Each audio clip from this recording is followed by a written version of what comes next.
Yo, what is good, YouTube? We're back with another video. If you guys are not in the free Discord, go join it. It is the first link down below. But we're going to be going over the trade that I took today. Yesterday, I didn't upload a video because it was nice and sunny out, so I just went outside and swam and enjoyed the sun, but it's absolutely pouring right now. So here I am. We're going to go over this trade that I took today. So let me move my camera to the left so you guys can see the chart on the right. There we go. So I wanted to see this level on NQ today, this 486 level, and I messaged into the trading chat that I wanted to see this get taken. Because if we take a look at daily profile, whenever Wednesday comes up here and Thursday creates high of week with a reversal, Friday is going to be a continuation of Thursday, and we should continue to see lower. And my target was this level right here at 486. So I wanted to see that come into play all day. Now, the only thing that was sketch was we did have these triple equal highs, but whenever we're in such bearish or bullish order flow and we're just engineering liquidity at this point. Like, these are going to be a target, but it doesn't have to be your intraday target, right? We're just engineering this liquidity.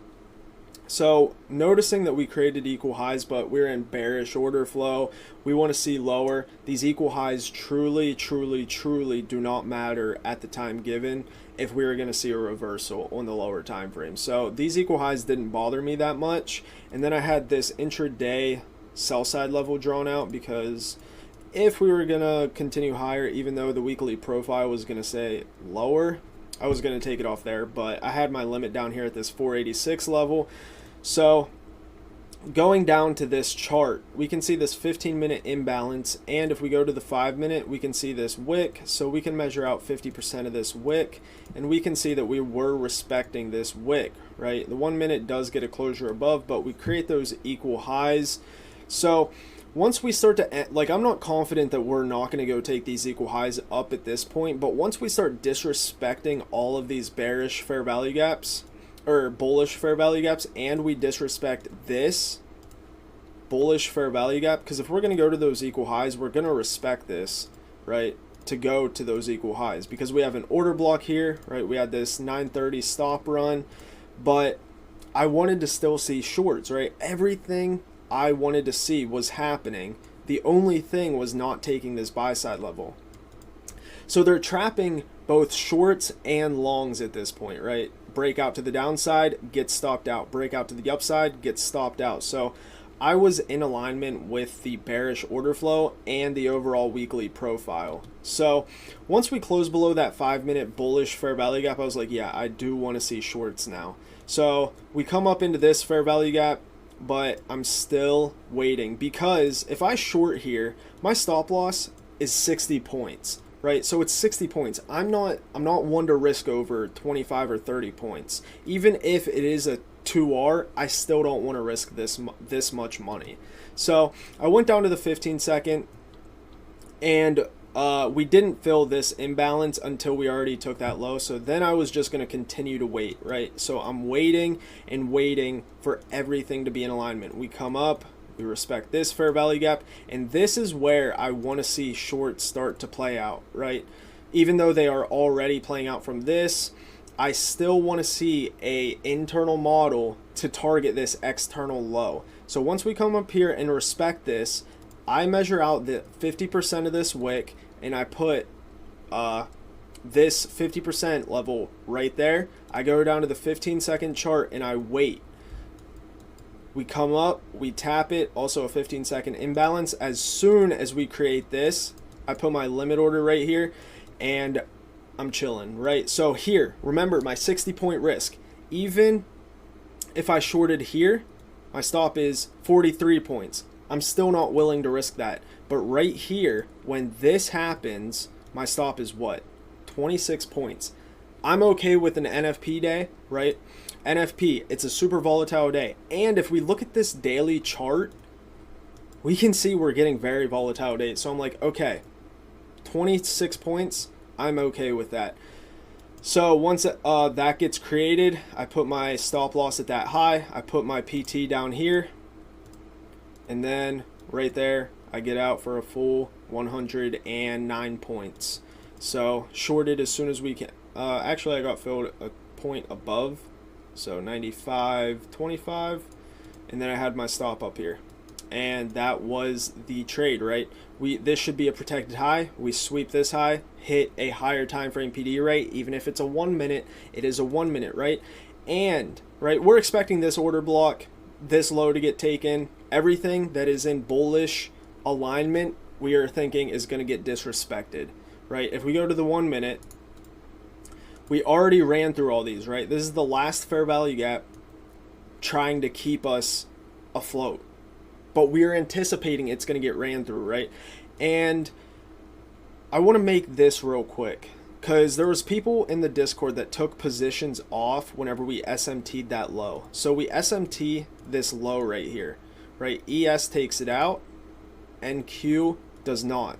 Now, why does this not matter, right? This little tiny internal SMT does not matter. Why does it not matter? Because if we go to the higher time frame, it is not in relation to the overall sell side of the curve, right? Yeah, it may give us a little bounce, which it did, and that was my entry to go short, right? But this little SMT here does not matter whenever we are in sell side of the curve, right? You can see this clearly is a sell side of the curve model on the 1 minute, the 5 minute, right? The internal model here on the 1 minute, buy side, sell side. So that little SMT does not matter in relation to the overall draw on liquidity, which was this daily sell side level. So that's what I wanted to make sure people understand, is you can't be taking positions off whenever we're forming little internal SMTs, right? This is an internal SMT. Now, if this got SMT'd, right, this would matter, right? Like right here, ES takes out this low.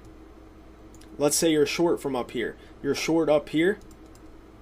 NQ doesn't. We absolutely run, stop out this high, right? That's whenever an SMT matters. Whenever we create an external low, right? Up here's our high, down here's our low. We SMT. We can anticipate we're going to get a pretty good bounce, right? And if we go down to the 1 minute, there might have been a setup. Yeah, right here, this little fair value gap, or not really little, but this fair value gap gets tapped into to the tick, and then we run to this high. That is when an SMT matters. Not if we SMT this low, right? We SMT this little internal low. Sure, it may give us a little bounce to this high or something, but this low being SMT'd, that's when it actually matters. Not when a little internal low or high gets an SMT. So that true, like whenever people start taking positions off because of a little internal SMT, it kind of bothers me a little bit because it truly doesn't matter. So that is the trade that I took today on the 15-second chart. Now, why on the 15-second? Why not short this 1 minute? Because I want my risk to be small, right? If I went to my Notion, most of my trades this week, I had one four-digit day this week, but most of my trades this week were in the hundreds. If I have a 40 or 50 point stop loss, it wipes away 1-2 trades. Like, even like I don't want to do that. So that's why I went to the 15-second chart and waited for everything to be in alignment, right? So right here, 25 point stop, $500. That's fine with me on a very volatile day.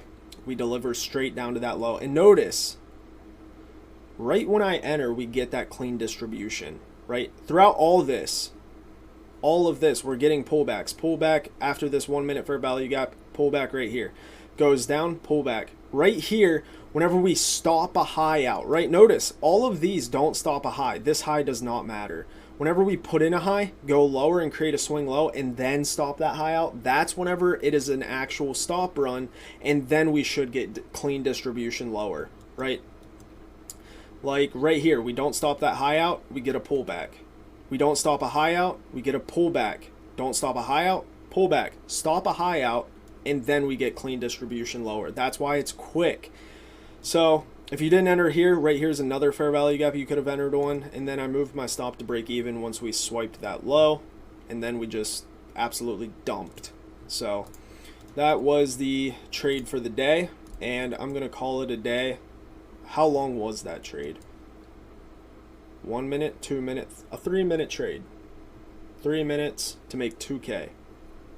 Good with me. So other than that, I'm going to get out of here. Join the free Discord if you're not in it. And I hope this trade makes sense because It's truly very, very simple, right? Like if you notice, all my trade recaps, they're very simple trades just using PD arrays, right? If we reject this 50% of the wick, get a 15-second imbalance, I'm shorting that, right? We don't care about the bullish PD arrays because we are in bearish order flow. So once you recognize bearish order flow or bullish order flow and you're in alignment with that, that's whenever you will see quick distribution lower or higher. So that's going to be it for the video. I hope you guys enjoyed. Yeah, join the free Discord. Come let me know what videos you want me to make, and I'm out. Peace.